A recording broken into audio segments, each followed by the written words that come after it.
दिल में वो प्रेम निवास भी अंतर था।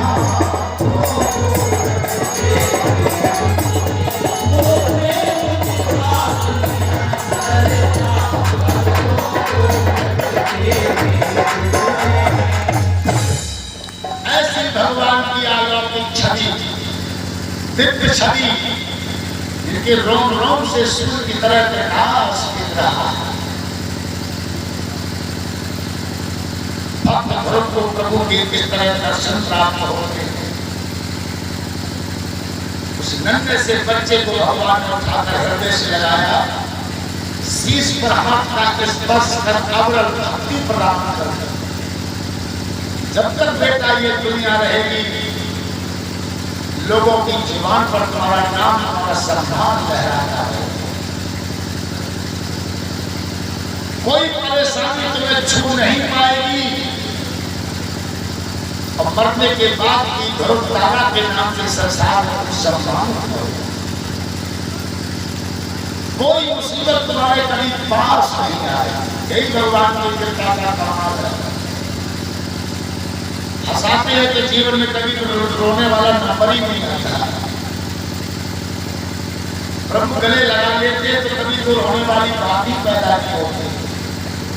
आज मालिक ने ध्रुव को गले लगाया, अब भगवान ध्रुव से कभी दूर नहीं हो सकता। भगवान ने ध्रुव के ओठों पे मुस्कान पैदा कर दी। अब ध्रुव की आंखों में कभी मुसीबत के आंसू नहीं आ सकते, क्योंकि सिद्धांत कहता है जा पर कृपा राम की होई और ता पर कृपा करे सब। सही कहते लोग, जब मालिक मेहरबान होता है तो गधा भी मेहरबान। मालिक की मेहरबानी की आगे तो सब देख। इस पर भगवान की कृपा होती है। गिरे नक्षत्र की कृपा दृष्टि से देखते हैं, दुश्मन के भी नजरिया बदल जाते हैं। परेशानी मुसीबत में मुस्का ये कोष दूर भाग जाती है। वही मौसी जो ध्रुव को देखना पसंद नहीं करती थी, जब भगवान से मिलके आया तो अपनी अम्मा ने बात न करे लगाया, पहले मौसी ने ही गोदी में उठाया। ये देखिए समय के खेल है। वह मौसी है, कोई घर है, कोई माहौल है, लेकिन समय ने जरा सा बदलाव दिखाया कि सबके इरादे बदल गए। ऐसे हम आप छोटी मोटी बातों में आकर समय के चक्कर में फंसकर खून के रिश्ते खोना खच्चर करा देंगे। तुमने लगता है कैसे थे? अच्छा करूँ चाहता सोचो कि हमने अब तुमसे नहीं की, आज खाए तो कही जो तो सोच रहे हैं अपना घर का आदमी है। अब जाने हमसे कहो ऐसे नहीं की, आज खाए तो कही जब कोई चक्कर हो सकता है। यही चक्कर है, तुम्हारा समय खराब आ गया है इसलिए लोग ऐसे बोल रहे हैं। और जब तुम्हारा अच्छा समय आएगा, हंसी करने वालों के चेहरे उतर जाएंगे और दुश्मन भी तुम्हें गले लगाएंगे। इसलिए थोड़ा समय का इंतजार कीजिए, थोड़ा सोच विचार कीजिए। अपने अपने होते अपनों के सहयोग से संसार में जय जयकार की गूंज उठती है। अपने अपने सपने नहीं, अपने अपने सपने नहीं ये जाकर संसार और अपनों के सहयोग से गूंजे जय जय। इसलिए अपने हैं। कुछ समय खराब है, कल ये लोग खराब बातें कर रहे हैं और ज्यादा समय अच्छा आएगा, खराब बातें करने वाला तो नजर भी नहीं आएगा।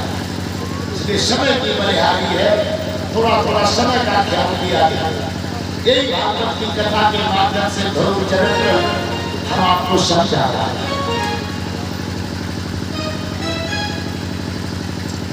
जो माँ ध्रुव को लड़काती थी, ध्रुव को भड़काती थी और अपनी शौक से बुरा भला करती थी, एक दिन वो खुद भी पूरी हो जाती। एक दिन यक्षों ने उत्तर को मार डाला तो ध्रुव ने अपने भाई का बदला चुकाने के लिए यक्षों को दुनिया से खत्म करने के लिए धर्म से भाग गया। एक तरफ ध्रुव भगवान का परम भक्त और एक यक्षों का नायक देवता, जिसे हम कहते हैं कुबेर महाराज, वो यक्षों की मदद के लिए आ गए और दोनों ने एक दूसरे का विनाश करने के लिए ब्रह्मास्त्र उठा लिए। तो ब्रह्मा जी प्रकट हुए, मनु महाराज प्रकट हुए, दोनों को तसल्ली दिलाई। ऐसे क्रोध नहीं करते, कोई किसी को नहीं मारता है। जब मौत आती है तो कोई ना कोई बहाना लेकर ही। हमने किसी को मार दिया, तुमने हमें 20 साल की सजा कराएगी तो मरो वालों का जिंदा हो जाएगा, तुम्हारे दिल में थोड़ी तसल्ली आएगा। अपनी तसल्ली के लिए लोग ये खेल खेलते हैं, मार कुटाई करते, झगड़े करते हैं, कोर्ट कचहरी भागते हैं आपकी तसल्ली से। लेकिन मरता वही है जिसकी जिंदगी आ रही है। जाको राके सानिया मार सके ना। जब तक संसार का दाना पानी हमारी तुम्हारी किस्मत में लिखा है, तब तक कोई मारने वाला दुश्मन नजर नहीं आएगा। जब तक खाने पानी छूट जाएगा, काटना गोली की बात छोड़ो, ईट की ठोकर से ही तुम मर।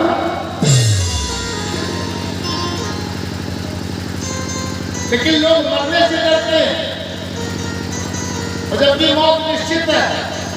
बदनामी से नहीं डरते, कलंक से नहीं डरते, कायरता से नहीं डरते। ये कोई जरूरी नहीं है, कलंक लगना जरूरी नहीं है, बदनामी जरूरी नहीं है, लेकिन मरना तो जरूरी है यार।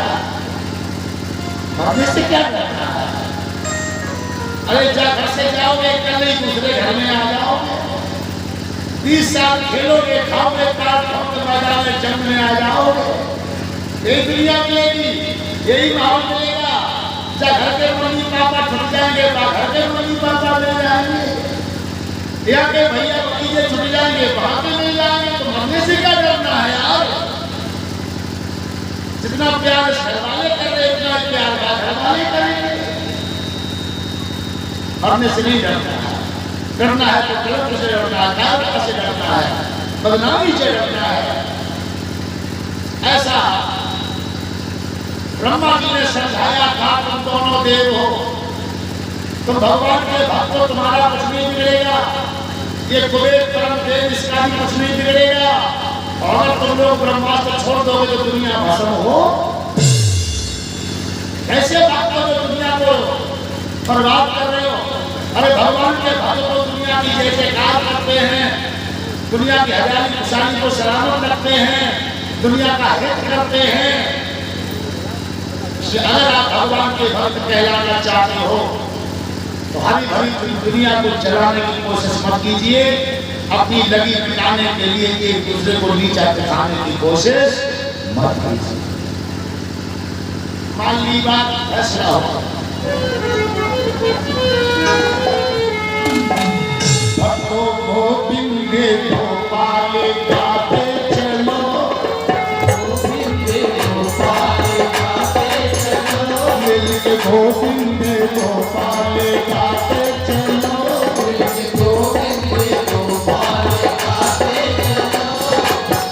भक्त गोविंद गोपाले गाते चलो, गोविंद गोपाले गाते चलो।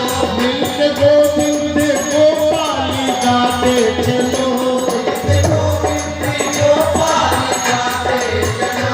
अपनी मुक्ति का, अपनी मुक्ति का मार्ग बनाते चलो, अपनी भक्ति का मार्ग बनाते चलो, मिलके गोविंद गोपाले गाते चलो, गोविंद गोपाले गाते चलो। लोग कहते कि भगवान आते नहीं, लोग कहते कि भगवान आते नहीं, धुरती हाथ रह तुम बुलाते नहीं, धुरती हाथ रह तुम बुलाते नहीं। प्रहलाद ने बुलाया, ध्रुव ने बुलाया, भगवान आ गए। ऐसे बुलाते तो देखिए ना, लोग कहते कि भगवान आते नहीं, लोग कहते कि भगवान आते नहीं, भक्तों की तरह तुम बुलाते नहीं, भक्तों की तरह तुम बुलाते नहीं, ध्यान उनके चरण में लगाते चलो,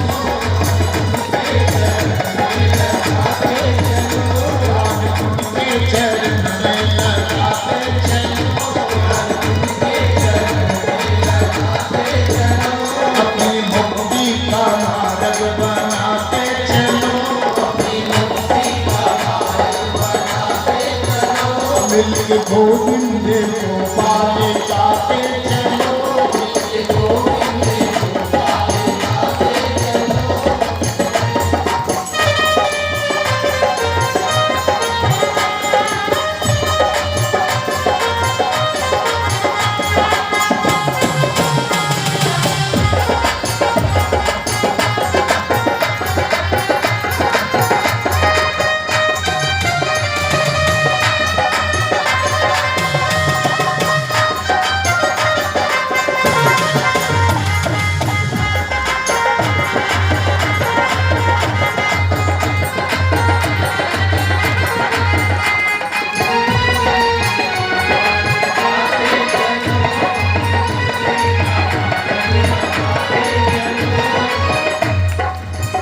आनंद भगवान की जय, बोलिए सच्चे दरबार की जय, बोलिए श्री वृंदावन हरिलाल जय, जय जय श्री राधे।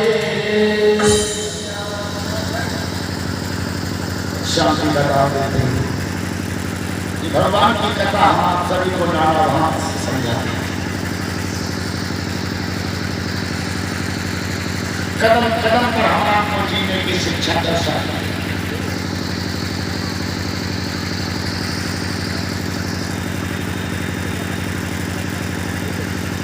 गुरु की कृपा से ही जीवन में नाना भाव के लाभ प्राप्त होते हैं, और गुरु की कुदृष्टि से तमाम तरह की परेशानियां आ जाती हैं।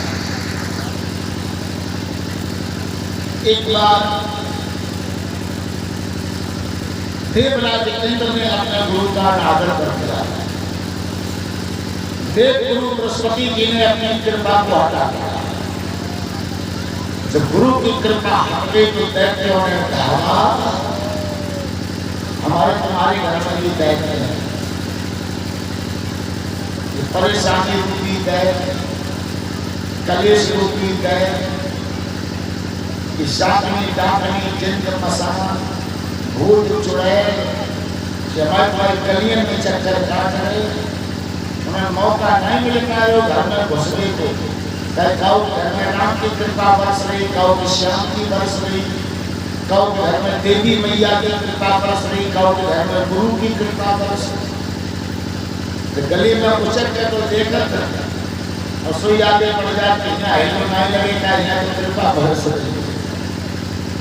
और जिस घर में भगवान की कृपा नहीं बरसती, गुरु की कृपा नहीं बरसती, ताई घर में नहीं घुस जाए। ऐसा घर वीरान करते हैं, भाइयों को लड़ाए दें, पत्नी को लड़ाए दें, बहन भाइयों को लड़ाए दें, बाप बेटा में बकरी भरवाए। भूत तो भूत है,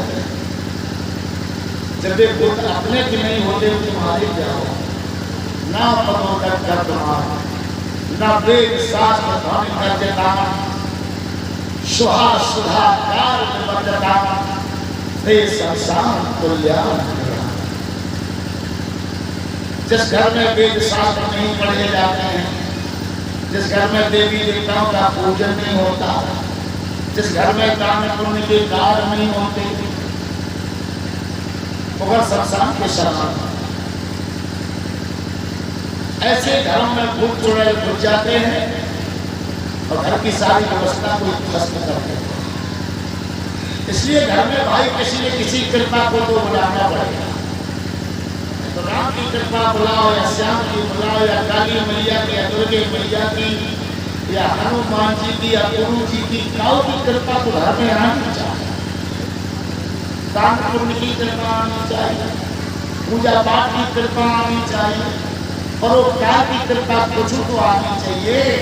और जब कृपा नहीं आएगी तो तुम्हारी करनी नष्ट भ्रष्ट हो। अच्छी करनी कृपा से ही होती है। बताओ गुरु की कृपा को क्या कहने। सात दीप नवखंड में गुरु से बड़ा न कोई, और करता करे न कर सके गुरु करे सो। लेकिन गुरु जी का अनादर कभी भूल के मत करना। इंद्र ने यही गलती कर दी, गुरु जी का अपमान। गुरु जी को बहुत बुरा लगा, उन्होंने तुरंत अपनी कृपा दृष्टि हटा ली। जब कृपा दृष्टि हटा ली, राक्षसों ने धावा बोल दिया और इंद्रासन छीन लिया।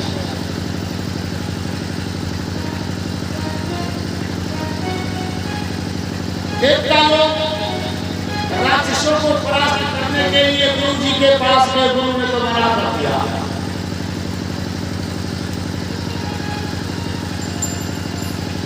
फिर दैत्यों के गुरु से जाकर मिले, उन्होंने कहा देखिए मैं तुम्हारा गुरु नहीं हूं,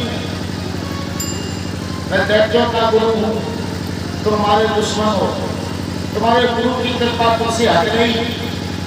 तो जब तुमने अपने गुरु को नहीं मना पाया तो हमको क्या माना। लेकिन देवता स्वार्थी होते हैं, उन्होंने झूठा प्रलोभ दे दिया कि नहीं आप जो कहेंगे वो हम करेंगे, आप अपनी कृपा बरसा।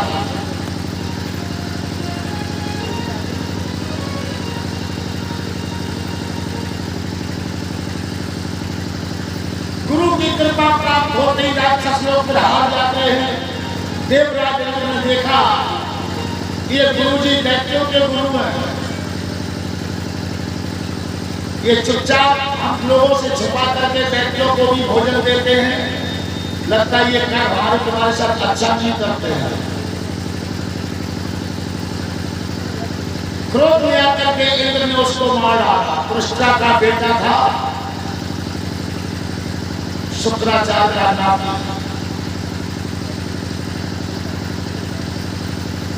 शुक्राचार्य जी को क्रोध आया, उसने अपने बेटा पृष्ठा से कहा एक महान बलवान कहते तैयार करो जो सारे देवताओं के होश बिगाड़ते। उसी समय वृत्तासुर नामक एक राक्षस प्रकट हुआ। पंचजन यज्ञ करके पृष्ठा ने राक्षस प्रकट किया और उसने सारे देवताओं को मार मार के भगा दिया और देवताओं के सारे सुख की शहादत छीन ली। जब देवताओं ने परमात्मा से प्रार्थना की मालिक राक्षसों ने धावा बोल के हमारा सब कुछ छीन लिया, हमारी मदद करो। प्रभु ने आकाशवाणी में कहा किसी धर्मात्मा की हड्डियों के अस्त्र बनाओ और उसी अस्त्र से ये राक्षस मरेगा और कोई चारा है।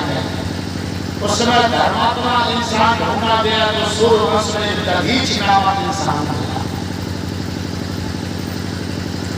सत्यवादी राजा का, धार्मिक प्रवृत्ति का राजा का, साक्षात धर्म का स्वरूप था। उससे जाकर के देवताओं ने शरीर मांगा तो दधीच जी ने कहा तुम लोग वास्तव में स्वार्थी हो। देवता अपने स्वार्थ के लिए कुछ भी कर सकते, तो हमसे शरीर मांग रहे हो कि कोई देने वाली चीज है। रुपया पैसा दिया जा सकता है, कपड़ा लत्ता दिया जा सकता है, सोना चांदी अनाज दिया जा सकता है, शरीर कोई देने वाली सौदा है। तो ऐसे मामले चले आए, लेकिन हम तुम्हें मना करेंगे तो हमारे सम्मान में धब्बा आ जाएगा। क्योंकि सूर्यवंशियों ने कभी किसी अतिथि को दरवाजे से निराश नहीं किया। तुम्हारा शरीर लेने आए हो तो ठीक है, हम शरीर तुम्हें दे देंगे। क्या सौभाग्य मेरा, मरने के बाद लोगों के शरीर जला दिए जाते हैं, धरती में गाड़ दिए जाते हैं, और देखो अच्छे कर्मों के प्रभाव से मेरा शरीर मरने के बाद ही दुनिया के काम आया। इसे कहते धर्मात्मा की भावना।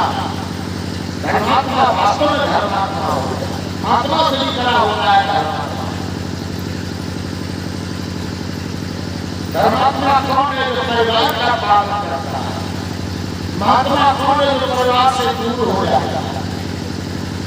एक पिता के दो भाई, पिताजी तो स्वर्ग से जा गए, एक भैया बाबा जी बन गए, एक भैया की शादी की तो परिवार सजाया।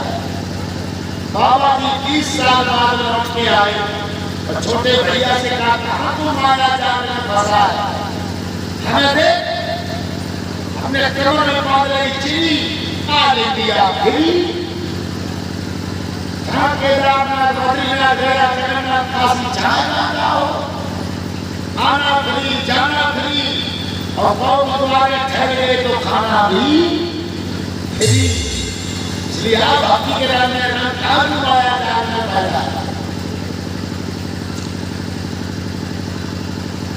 कृष्ण भाई कहने लगा, बाबा जी आपने 20 साल बाहर जाकर के भजन किया, जो पावर प्राप्त किया, हमने घर में रह के पावर प्राप्त किया है। क्या पावर? बोलते बढ़ने लगा है। और तुम अपनी तपस्या की ताकत से बंदर से बाल्टी मंगाई हो, बंदर के पास जो बाल्टी रखी है, लगाओ तपस्या की ताकत, अब बाल्टी भरने हमारे तुम्हारे घर में आएगा। बाबा जी बोले, भैया चलो मंत्र हमें ना सीखो, हमारे मंत्र में करनाई जो बाल्टी भर के हमारे घर में आएगा। छोटो भैया बोलो, बाबा जी हमारे मंत्र में कर्म है। अच्छा बाल्टी मंगा दो, बिल्कुल मंगाओ। उसने कहा, बेटा रामपाल, हाँ पिताजी, बाल्टी भर गया। तो तेरे को बाल्टी आई, तो बता तुम्हारे मंत्र बढ़िया है कि मेरे मंत्र बढ़िया है? इसलिए कृष्ण इंसान को धर्मात्मा कहते हैं। महात्मा तो अपने शरीर की रक्षा करता, धर्मात्मा अपना शरीर रखा है, अपने बाल बच्चों की रक्षा करे, पत्नी की रक्षा करे, खेती बाड़ी की रक्षा करे, कई एक जिम्मेदारियां निभाते हैं, और तभी तो वो धर्मात्मा कई एक जिम्मेदारियां निभाते हैं धर्मात्मा।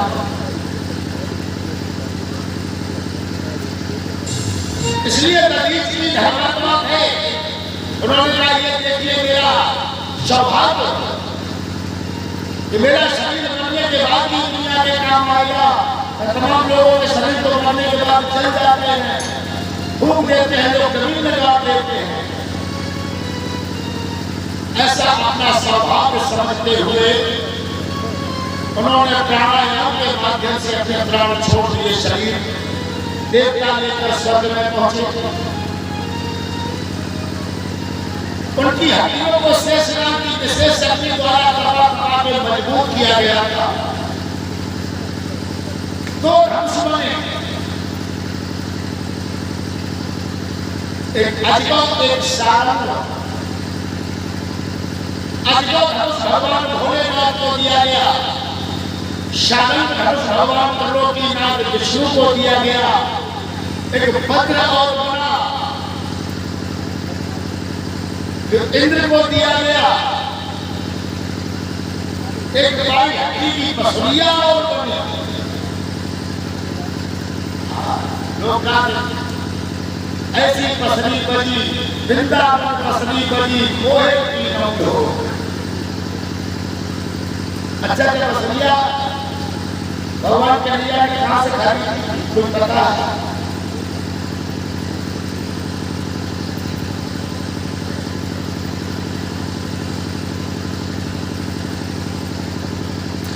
उस दधीच की हड्डी की जो बांसुरी बनाई गई थी, और जब वो बांसुरी बजती थी, तीनों लोग उस बांसुरी की धुन में मस्त हो जाते थे। और वो बांसुरी भगवान भोलेनाथ को दी गई, क्योंकि भोलेनाथ तांत्रिक देव है। जितने तांत्रिक पुजारी है ना, ये शंख नहीं बजाते, जो मंत्रों वाले पुजारी है तो शंख बजाए, घड़ियाल बजाए, घंटा बजाए, और जो तंत्र वाले पुजारी है जो डमरू बजावत है, जो बसुरिया बजावत है, शंख नहीं बजावत है। क्योंकि बांसुरी तांत्रिक विद्या को आकर्षित करती है। भोलेनाथ बहुत बड़े तांत्रिक थे, इसलिए वो बांसुरी भोलेनाथ को दी गई थी। और जब वो धरती बजाते थे तीनों लोग धरकर भरनाते थे, तभी तो भोलेनाथ को त्रिलोकेश्वर कहा गया। त्रिलोकेश्वर तीनों लोगों के शब्द की बांसुरी में गूंजते थे, इसलिए वो त्रिलोकेश्वर नाम से विख्यात है। और जब भगवान कन्हैया ने अपने मंडल में जन्म लिया और भोलेनाथ एक बालक को साथ में लेकर मदारी बनकर बसुरिया बजाते हुए आए और बसुरिया की नवज भगवान ने समझी कि बसुरिया में जमा जब बसुरिया ऐसी है कि तीनों लोगों को हिला देती है, चित कर गए मैया से बोले मामा हमें जोगी बसुरिया दे भाई और बदले कुछ भी चाहिए जोगी ने सुने लेकिन बसुरिया दे ज्यादा चित कर गए बच्चे थे। भगवान भोलेनाथ ने देखा मेरे मालिक की इच्छा है कि अभी तक बसुरिया से हमने तीनों लोग प्रभावित किए, अब भगवान जिस बसुरिया से कुछ अपनी कला खेलना चाहते हैं ये चलो इनको दे दो। ऐसे वो बांसुरी भगवान भोलेनाथ से भगवान कन्हैया के पास पहुंचे। चलो ये तो दूसरी कथा आगे बढ़ेगी, लेकिन उधर चलते हैं। जब उस हटियन का अजगर धनुष बनाया गया, भोलेनाथ को दिया, सागर धनुष बनाया विष्णु भगवान को दिया, भोलेनाथ ने धनुष पर पतंगा चढ़ाकर और ब्रह्म परमेश्वर का ध्यान कर बाण छोड़ दिया, जिससे त्रिपुरासुर का मरण हो गया। जब वो राक्षस बना तो आकाशवाणी हुई, ये दिग्विजयी धनुष है, ये धनुष जिसके पास में रहेगा उसे मौत कभी छू नहीं पाएगी, कभी मरेगा ही नहीं। सारे देवता चौंक गए, बोले भैया अब ये धनुष कहाँ रखोगे, हमारी तुम्हारी तो मौत निश्चित है, आज नहीं तो कल। अरे इंसान जल्दी मर जाते, देवता दिन में मरते हैं। इंसान की सालें जल्दी खत्म हो जाती, देवता की लंबी लंबी सालें रहता और ज्यादा जी लेते हैं, फिर मरते समय अकेला एक देव अमर देव है जिन्हें देवादिदेव महादेव कहते हैं, अमरनाथ कहते हैं। कैलाश पर्वत पर रहते हैं, आपने देखा कैलाश पर्वत से कितनी बर्फ झरझर के नीचे आ रही है, कितनी नदियां पिघल पिघल के बह रही हैं, लेकिन पहाड़ की लंबाई चौड़ाई आज जो बहुत कम, जाहिर बात को वो अमरनाथ का स्थान है।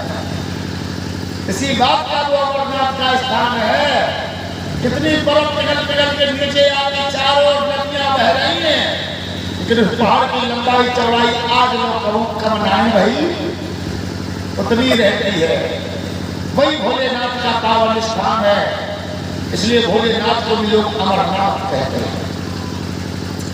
धनुष भोलेनाथ को ही दे दिया गया, ये अमर फल मालिक आप ही रखो, न तो ये स्वर्गलोक में रहने वाली चीज है और न ये मृत्यु लोक में जाने वाली चीज है, ये आप ही रखिए, वरना ब्रह्मा के विधान में गड़बड़ी आ जाएगी। ऐसे वो धनुष भगवान भोलेनाथ को दे दिया गया। इधर समय का चक्र चला करेगा का युग लगा, लेकिन रावण भोलेनाथ का अखंड पुजारी भक्त पैदा हुआ।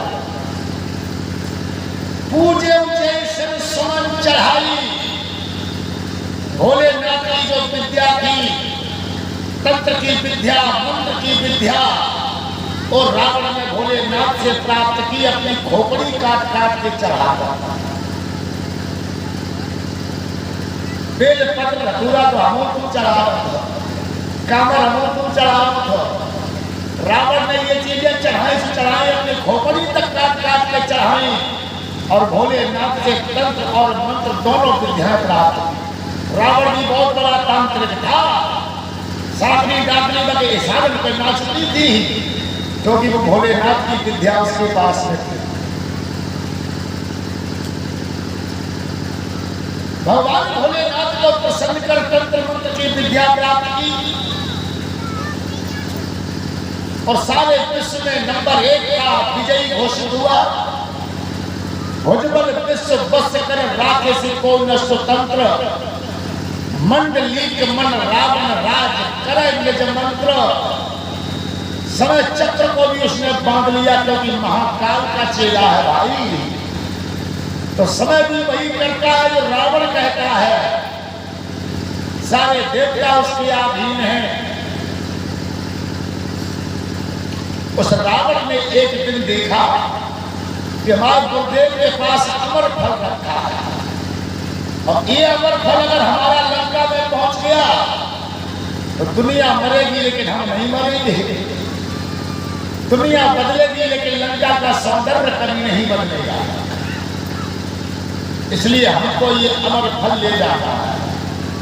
भोले बाबा को अपनी 20 भुजाओं से उसने मैं कैलाश पर्वत से उठाया और कहा, देखिए बाबा, आपकी कृपा से आपका चेला कितना बलवान हो गया, ऐसे बड़े बड़े पहाड़ खेल खेल में उठा के हिला देता है।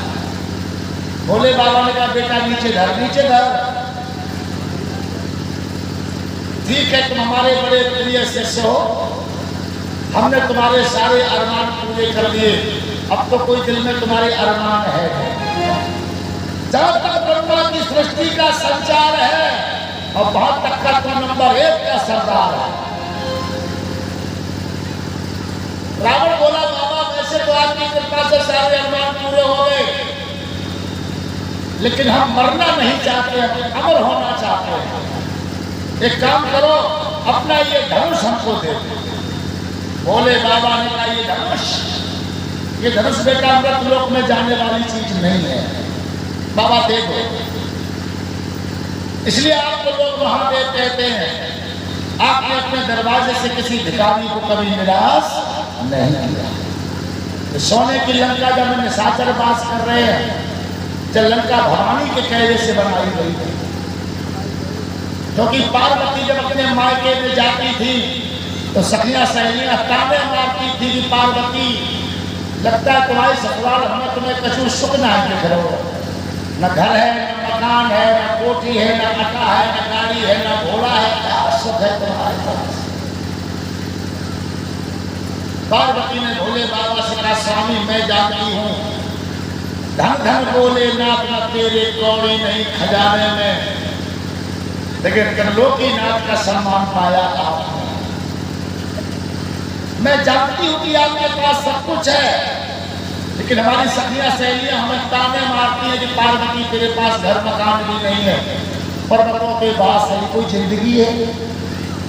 स्वामी एक महल का निर्माण करवाओ, ऐसे महल का निर्माण करवाओ जो देवलोक में भी ऐसा कोई महल ना हो, मृतलोक की तो बात छोड़ो, देवलोक में भी।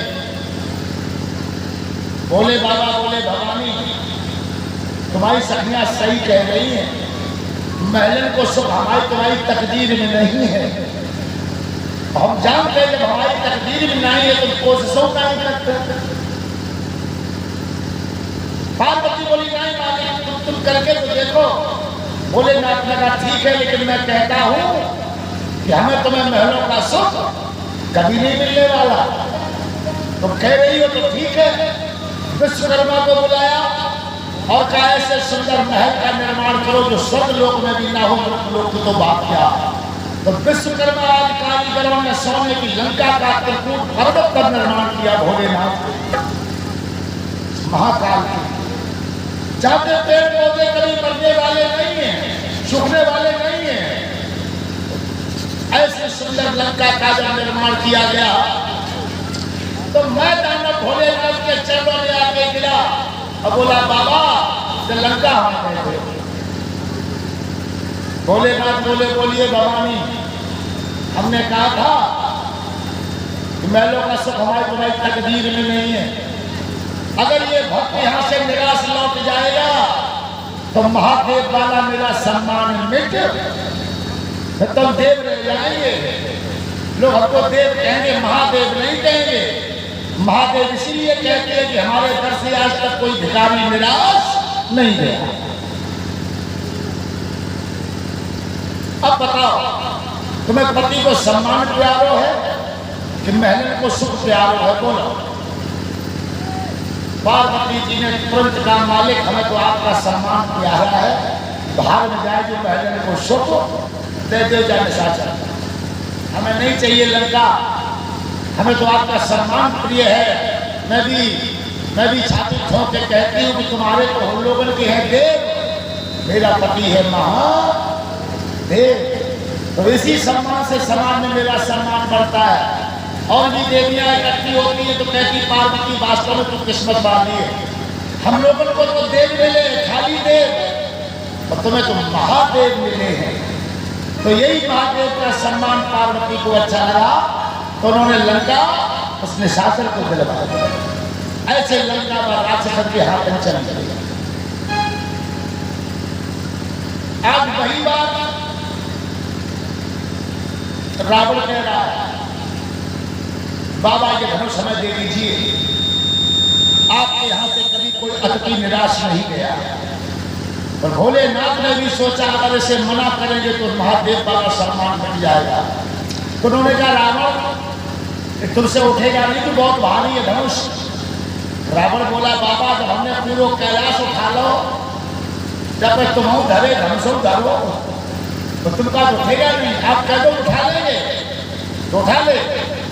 रावण ने तुरंत फूल की तरह टांग लिया धनुष। भगवान भोलेनाथ ने कहा रावण तू ले को जा रहा है, ये दिग्विजयी धनुष है, ये मृत लोक में जाने वाली वस्तु नहीं है, और तू जिद कर रहा है तो मैं श्राप देता हूं, अगर तुमने कहीं जमीन पर रख दिया तो बिना परमात्मा के जमीन से कोई इसे हिला भी नहीं पाएगा। बिना परमात्मा की जमीन से कोई हिला नहीं पाएगा। रावण ने सोचा हम सीधा लंका ले जाके रखेंगे, इसलिए वो चला। भोले बाबा ने तुरंत परम पिता परमात्मा का आवाहन किया तो भगवान विष्णु प्रकट हुए। भोलेनाथ ने कहा स्वामी हमसे गलत हो गया। क्या हुआ? वो रावण हमसे धनुष ले जा रहा है लंका, और उसने लंका तक पहुंचा लिया तो मृतलोक का सारा विधान ही मिट जाएगा, उससे धनुष कैसे छिना? भगवान बोले भोलेनाथ इतनी भांग खाए तो तुम पी ले तो तुम्हें होश नहीं रहता, तुमने वास्तव में मृतलोक को लफड़े में डाल दिया। ये दिग्विजयी धनुष ये मृतलोक में जाने वाली चीज नहीं है, और तुमने उसने शास्त्र को दे दी। चलो तुमने ये अच्छा किया जो हमें बता दिया। तुरंत भगवान वहां से अंतर ध्यान हुए और रावण धनुष लेकर के राजा जनक के नगर में पहुंचा और कहा जनक दुनिया के राजा मेरी बात मानते हैं लेकिन तू मेरी बात नहीं मानता, और हम भी ज्यादा जोर नहीं दिखा पाते थे क्योंकि हम तुम एक एक गुरु के चेला, लेकिन अब दिग्विजय धनुष मेरे हाथ में है, अब मेरा गुरु भी कुछ नहीं बिगाड़ पाएंगे, तेरी औकात क्या है। इसलिए अपनी पूजा पाठ बंद कर, धर्म का झंडा लहराना बंद कर, और रावण की आज्ञा नहीं मानेगा तो मैं धराशायी कर दूंगा। ऐसे दिल में विचार लेकर जनक को धमकी देने के लिए जनक के नगर में घुसा। अंदर जहां हाथ बाजार लगता था तमाम खाली जगह पड़ी थी, उसी जगह पे जब रावण पहुंचा तो भगवान ने तुरंत अपनी योग माया से कहा रावण के हृदय में प्रवेश कर और लवशंका बन के निकल। अब रावण को बड़ी तेज पेशाब लगी। अब देख रहा है कि कोई दिखाई नहीं पड़ता है, जिसे धनुष पकड़ा है लवशंका कर ले, और धनुष अगर जमीन पर रख दिया तो गुरु जी का श्राप है, बजे उठने वाला चक्कर में पड़ गया दशानन। सुखदेव जी कहते हैं राजन सुनते रहना, बड़े बड़े ज्ञानी ध्यानी समय के चक्कर में फंस जाते हैं। कभी कभी तो रावण के दिल में क्या आ गई है कि कंट्रोलर फेल। भगवान पूरे महात्मा बनकर रावण के सामने से गुजरे। रावण बोला ए बाबा जी इधर आओ, इधर आओ, हम तुम्हें खुली छूट दे रहे, चाहे जहां तुम भजन पूजन करो, हमारा कोई कर्मचारी तुम्हें कभी नहीं रोकेगा, लेकिन हम पर एक एहसान चढ़ाओ, ये धनुष थोड़ी देर के लिए साथ लो, हमें लवशंका लगी है, बस थोड़ी देर की बात। भगवान ने कहा रावण तुम विशाल शरीर के हो, इसलिए विशाल धनुष को हाथों में टांगे हो, हम दुबले पतले शरीर के हैं, ये धनुष का वजन हमसे नहीं सहेगा। रावण बोला तो 2 मिनट में लगेगा, पेशाबी तो करनी है। भगवान ने कहा 2 मिनट तो हम पकड़े रहे, इतने बड़े हो नहीं जा रहे, लेकिन 2 मिनट से ज्यादा की बस की बात नहीं है, वो तुम जानो। रावण ने कहा अभी तो करना है, ठीक है 2 मिनट तक पकड़े रहे। भगवान को धनुष दे दिया, लब शंका करने बैठ गया। तुम 2 मिनट की बात छोड़ो, 10 मिनट 15 मिनट ब्रेक ही नहीं। अब माया की लब शंका, भगवान ने कहा रावण ये रखो तुम्हारो धनुष और तुम बैठे रहो ऐसे। ऐसे भगवान ने वो धनुष जनकपुर की धरती पर पहुंचा। प्रभु वहां से अंदर ध्यान हुए तो माया भी अपनी समेट ली। रावण ने दोबारा अपने हाथ पैर धोकर अपने शरीर को शुद्ध कर 20 भुजाओं का जोर लगा दिया, लेकिन धनुष को हिला नहीं पाया। खिसियाया, ये अमर फल को लंका ले जा रहे थे, ये तो हमारे दुश्मन के घर रख गया। तुरंत अपने शास्त्राबाहु मित्र को बुलाया और शास्त्राबाहु से कहा झड़केगा, पसीना निकलेगा, बाहर रावण अपना खून बहाएगा, लेकिन एक एहसान हम पर चढ़ाओ, धनुष जनकपुर में रख गया, उसे उठाकर लंका तक हमारा पहुंचवा दो। बहुत बड़ा एहसान माना। सुखदेव कहते राजा परीक्षित, रावण के कहने से शास्त्राबाहु आया और दोनों योद्धाओं ने पहले तो अकेले अकेले जोर लगाया। अरे सकई उठाई सुरासुर मेरू, सोही हार गयो कर फेरू।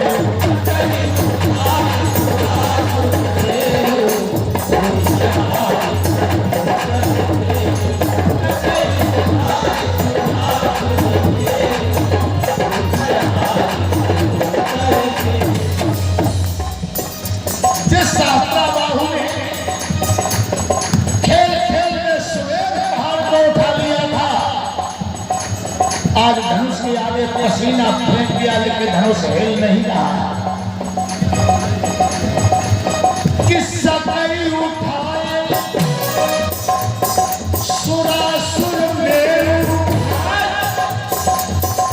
और सोही हार गयो कर फेरू।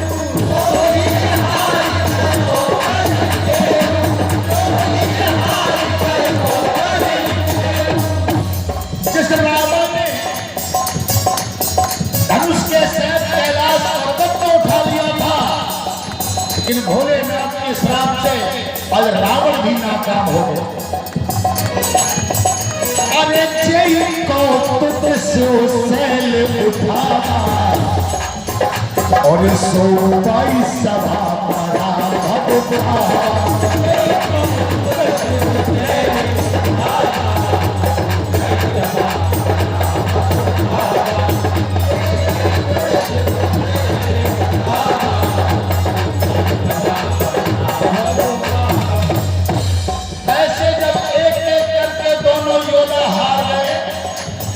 फिर दोनों योद्धा एक साथ लगे।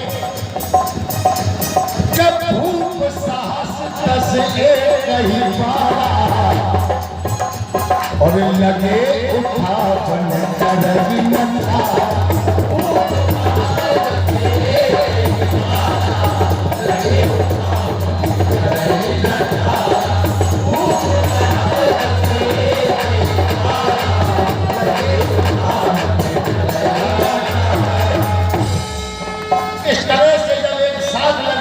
धनुष नहीं उठा तो दोनों योद्धा छोड़ के अपने अपने घर चले गए। रावण भी बेचारा मनहीन होकर लंका में गया, रात भर नींद नहीं आई।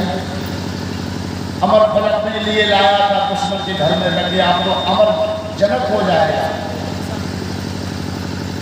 सवेरा होते ही रावण ने नित्य क्रिया से निवृत्त होकर एक कानून बना था, इन महात्मन के चक्कर में हमारो धनुष जनकपुर में रह गए। अगर वो साथी नेक देर और साथ में रहे तो धनुष हमारे जनकपुर में ना रहे। तो महात्मा ने बहुत बड़ा कानून बना दी कि हमारी धरती पर ये महात्मा लोग रहते हैं, इनके शरीर से काट काट कर रक्त निकालो और घर के जो दुबड़े पतले कर्मचारी तुम पर चढ़ावे के लिए ठाड़े देगा। आई गई महात्मा के आपत्ति आ नहीं। रावण ने जो आदेश दिया पालन होने लगा। महात्मा को काट काट कर रक्त राक्षस निकाल कर घड़े में भरने लगे। महात्मा ने बिलक बिलक के श्राप दे दिया, रजनी चलो ये तपस्या का रमा हुआ रक्त है, जो दुष्ट ओठों से लगाएगा वो भस्म हो जाएगा, और जिस राजा के नगर में जाएगा अकाल पर। ऐसा श्राप दे दिया तो राक्षसन के दिल हिल गए। बोले भैया सुना है कि कभू कभू संतन की बाणी साची हो जाती है। ऐसा करो राजा को हम तुम किया, पहले राजा साहब पर प्यार चलो, राजा साहब के पास ले चलो।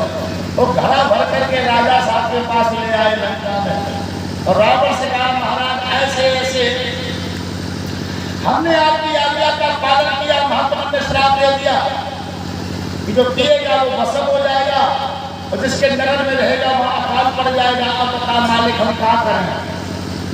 रावण बोला ऐसा करो, ना जा तो हम पिए न तुम पियो, और जो लोग कानून बनाइए जब कानून खत्म करो, जब कानून हमारे तुम्हारे उल्टी हो सकता है, इससे घाटा हो सकता है, नुकसान हो सकता है। अब कोई किसी महात्मा के शरीर से रक्त नहीं निकालेगा। राक्षस बोले ठीक है महाराज, लेकिन जगह भर के आई जातो क्या हो तो अगर लंका में रहेगी तो लंका की खुशियां खत्म हो जाएंगी। रावण बोला उसकी चिंता मत करो, उसकी व्यवस्था हम करेंगे, तुम लोग जाओ। रात्रि का समय हुआ, रावण ने वो घड़ा राजा जनक के नगर की सीमा में गाड़ दिया। या तो धनुष की मान्यता नष्ट होगी, या ऋषियों का श्राप झूठा होगा।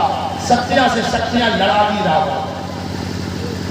लेकिन भगवान का कहना है मोर वचन पड़ जावे भीता, और संत वचन पत्थर की।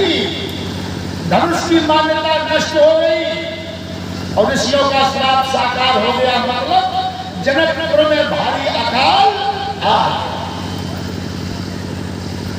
राजा जनक बेचारे भर भर कोशिश कर रहे हैं, लेकिन आपत की आंधी हट नहीं रही है। रोज नई परेशानियां बरस रही, रोज नई परेशानियां। एक दिन बेचारे निराश होकर राजा जनक अपने गुरु अष्टावक्र के पास पहुंचे और अपना दुख दर्द गुरु को सुनाया। गुरु जी हमने कोई ऐसा अपराधी कार्य नहीं किया, पता नहीं कुदरत हमें किस जन्म की सजा दे रही है। हमारी रैयत की सारी सुख शांति खत्म हो गई है, खेती में फसलें नहीं आ रही हैं, गाय दूध नहीं दे रही हैं, घरों में शांति नहीं आ रही है, एक दूसरे की नजरों में क्रोध भरे नजर आ रहे हैं। गुरु जी ने क्या देखा, अगर किसी के यहाँ निरपराध ऐसी परेशानी आती है तो वो घर का मालिक सोने के हल से बंजर भूमि को जोते तो ऐसा अकाल टल सकता है। करके देख। गुरु जी की बात को राजा ने सरोधार किया, चुपचाप घर पे लौट के आए, एक छोटा सा सोने का हल बनवाया, कोई खेत जोतने के लिए नहीं, टुकड़ा करने के लिए। और जैसे घर से बाहर निकले देखा चलो यहाँ सही रहेगा, लेकिन चलने बेचारा यहाँ नहीं, थोड़े आगे और चलो, और आगे गए, सोचा यहाँ सही रहेगा, यहाँ शुरू करो। तब तक सुनेगा बोली नहीं स्वामी थोड़े आगे और चलो। ऐसे धीरे धीरे वहीं पहुंच गए जहां वो घड़ा गड़ा हुआ था। ये होनी देखी, तुलसी जस भगवत बता ऐसी मिले सहाय, और होनी आपको या बैठाए कहा ले। ऐसे राजा जनक और सुनैना वहीं पहुंच गए जहां ये घड़ा गड़ा हुआ। मात्र 2.5 हाथ की लकीर खींच पाई, 2.5 हाथ आगे जमीन के बढ़ा कि घड़े से अटक गया। और जैसे ही माता सुनैना ने घड़े में झांक के देखा तो एक छोटी सी कन्या किलोले कर रही थी। मैया कहने लगी स्वामी ये देखिए अकाल का कारण, किसी नालायक ने कन्या को जन्म देकर और गगरी में बंद करके जदे को गाड़ा, तभी जो अकाल पड़ो। अब समझ में आया, जो माता ने ऐसे कहा सोई सुनैना सुनैना के स्तनों से दूध झरने लगा।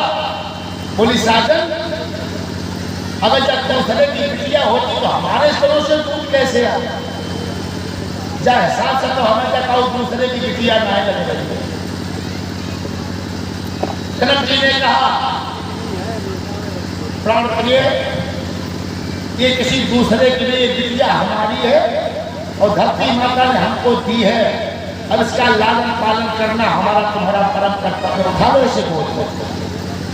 ऐसे सुनैना ने वो दिव्य कन्या को गोद में लिया और अपने महलों में लेके आई। और जैसी कन्या महलों में आई, इतनी भयंकर आंधी आई कि सारी मुसीबत उड़ा ले गई। वर्षों से बरसात नहीं हुई थी, ठंडी हवाएं चलने लगी, पानी बरसने लगा, बादल मंडराने लगे, एक खुशहाली का मौसम छाने लगा। और जैसे जैसे चंद्रमा की कलाओं के भाग को कन्या आगे बढ़ती है और वैसे वैसे जनकपुर में नई खुशियां बरस रही हैं। इस तरह से आज शक्ति ने, लक्ष्मी स्वरूपा ने राजा जनक की कन्या के रूप में अवतार किया है। जब वो 11 साल की किशोरी हुई तो उसकी मैया के दिल में विवाह की चिंता हुई। तो मैया ने देखा कि बिटिया कुछ गृह कार्य करना जानती कि नहीं जानती है, तो कहा बिटिया ये गाय का गोबर लेके जाओ, धनुष के पास लेपन करके चौक बना के आओ, तुम्हारे पिता के पूजन का समय हो रहा है। वैसे ये कार्य नहीं करती थी। राजा जनक जब पूजा करके जाते थे धनुष पर, तो सुनैना गाय के गोबर से लेपन करके चौक बनाती थी। ये माताओं का कर्तव्य घर में चौक बनाना। और जिस माता को चौक बनाना नहीं आता उसे सोचना चाहिए तुम देवी स्वरूपा हो, और चौक देवी का ही प्रतीक होता है। चौक को बनाना सबको आना चाहिए। आज सुनैना ने यही परीक्षा ली कि बिटिया चौक बनाओ, जानते कि नहीं, गाय के गोबर से लीपो जान है कि नहीं, तो विशाभार याद रहे रक्षा। समाज में वही नारी सुंदर है जो गृह कार्य में निपुण है, घर की साफ सफाई जाने, घर में शांति जाने, पूजा पाठ की प्रक्रिया बनाना जाने, वही सौभाग्यवती होती है। सजन मन भाए सुहागे वही है, और दिल से उतर जाए तो फिर अभागे वही है। इसलिए सोचना चाहिए कि हमारा जो कार्य है वो हमें करना चाहिए, उसके लिए गद्दारी नहीं। माता की आज्ञा को सावधान करके सीता जी गोबर मिट्टी लेकर के धनुष के पास में जाती है। देखा इसके नीचे कभी लीपा ही नहीं गया, आसे पास मैया लीपन करके चौक बना देती थी। सीता ने एक उंगली से फूल की तरह टांग लिया और धनुष उठा के उधर रख दिया। बढ़िया लेपन किया और चौक बनाया। सुनैना का दिल कांप गया। सीता की अम्मा ने देखा हाय जब बिटिया नहीं तो कोई बलाए है। ज्यादा चौड़ी छाती के तो पसीना फेंक गए। बड़े बड़े पहाड़ उठाने वाले धनुष को हिला नहीं पाए, और बेटी ने तो एक उंगली में फूल की तरह टांग लिया। तुरंत जनक जी को बुलवाया सीता की माता ने, और कहा देखिए बिटिया ने कमाल कर दिखाया। जनक जी ने भी आकर के देखा कि सीता ने सुंदर चौक बनाया, फिर धनुष की साफ सफाई की और फूल की तरह उठाकर चौक में रख दिया। जनक जी ने दौड़ के बिटिया को गले लगाया, कहा देवी मैं समझ गया कि तुम कौन हो। तुम कोई साधारण कन्या नहीं हो, तुम कोई साधारण बेटी नहीं हो, लगता है तुम आज शक्ति का अवतार हो। और अगर तुमने हमारे यहाँ अवतार लिया है तो तुम्हें दिल में बसाने के लिए, तुम्हें जीवन साथी बनाने के लिए तुम्हारे सत्यवान ने भी कहीं न कहीं अवतार जरूर लिया। इसलिए आज से तेरा पिता सूर्य चंद्रमा को साक्षी कर भगवान भोलेनाथ की सौगंध खाकर संकल्प लेता है कि तुमने तो धनुष उठाया है और जो पीर उठाकर तोड़ेगा वो ही मेरा दामाद बने और तुमसे नाता छोड़ेगा।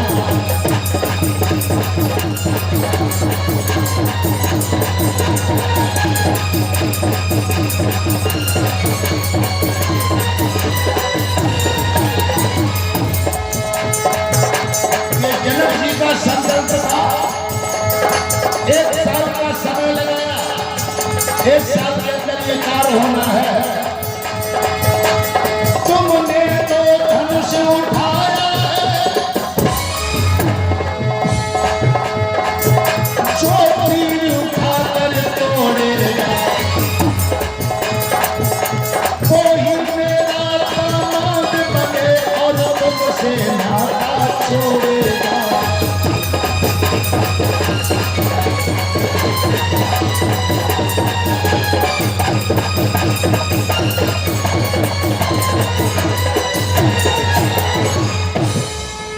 एक साल का समय लगा, 1 साल का आखिरी दिन फिर सत्यवान की खोज का दिन होगा और ये समाचार पूरी धरती पे फैला।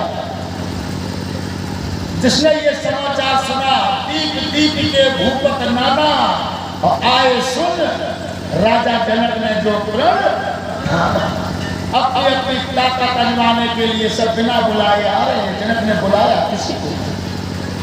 हाँ, ये अपना संकल्प चारों खबर का फैला दी। कोई अगर वीर बहादुर है तो आकर के इनाम पाए, अपनी ताकत दिखाए। तो लोग सुन सुन के आ गए। दीप दीप के भूपत नाना और आए सुन राजा जनक ने जो प्रण। विश्वामित्र जी राम लक्ष्मण को लेकर जनकपुर में पहुंचते हैं।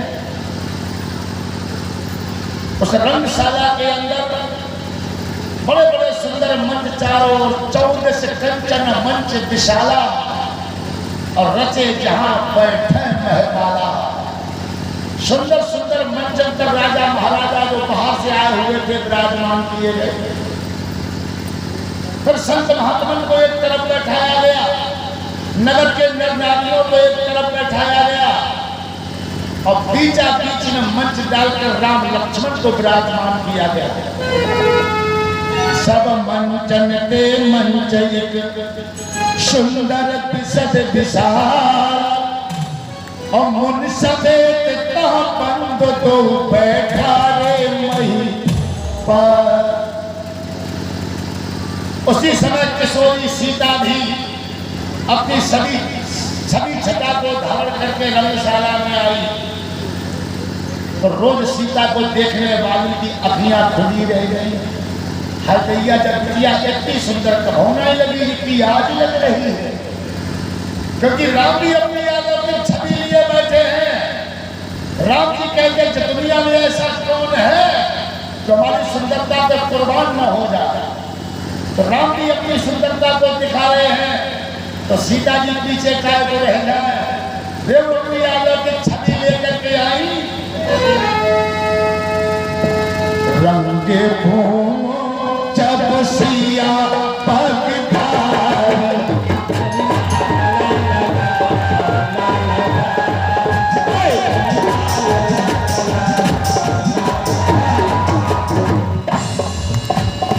रंग भूमि जब सिया पगधारी, देखे रूप मोहे नर नारी।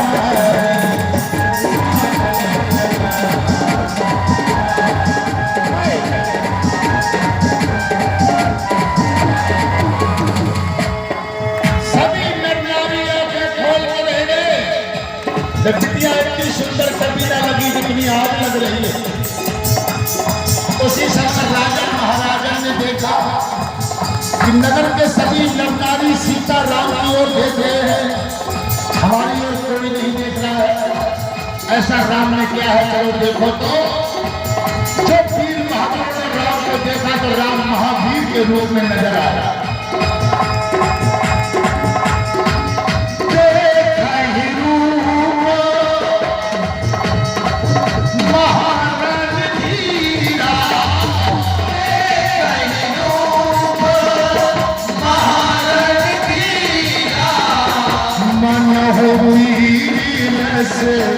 धरहि शरीरा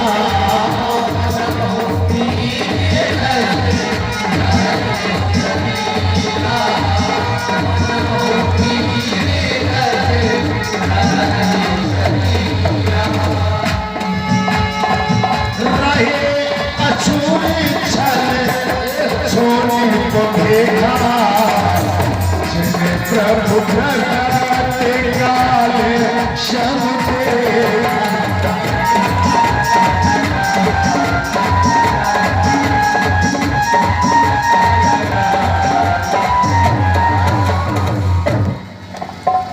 महावीर बलवानों ने राम जी को महावीर के रूप में देखा, राक्षसों ने अपनी मौत के रूप में देखा, भगवान के भक्तों ने भगवान के रूप में देखा और नगर के नर नारियों ने सुंदर राजकुमार के रूप में जागी रही भावना जैसी और प्रभु मूरत देखी तब इस तरह से सभी लोग शांति से एक दूसरे की ओर देख रहे हैं।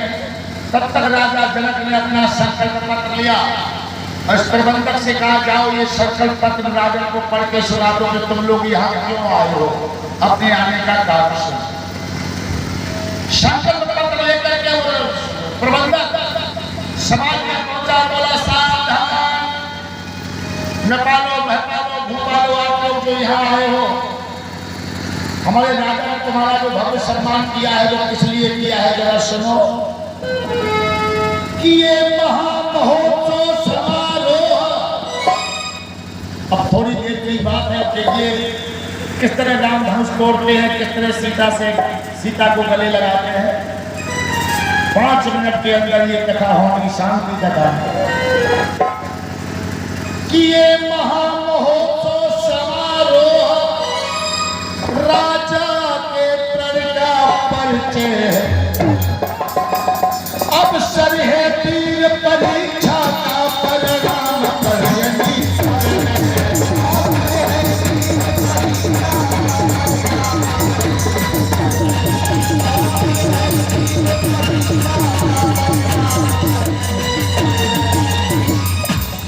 यहाँ तीनों का परीक्षण केंद्र खोला गया है। अभी तक तो सब कहते हम वीर हैं, हम वीर हैं, हम वीर हैं, लेकिन आज ये धनुष फैसला करेगा कौन असली वीर है कौन नकली वीर है। इसलिए भाइयों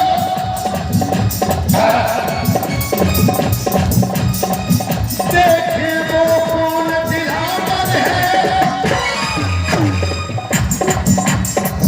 जिससे दामादी की जाए, सही चोर कौन सह जाता है, जिसको सहजादी की जाए।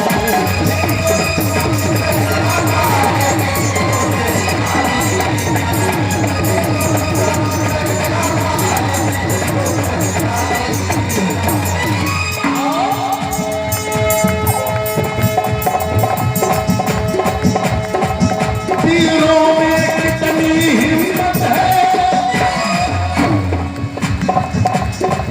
वो आज पानी की देखना है।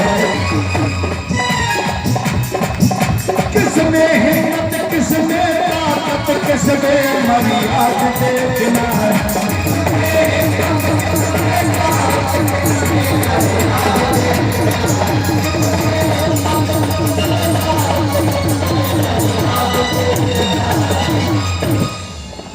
नंबर 1 का वीर वही होगा, इसमें ताकत भी हो,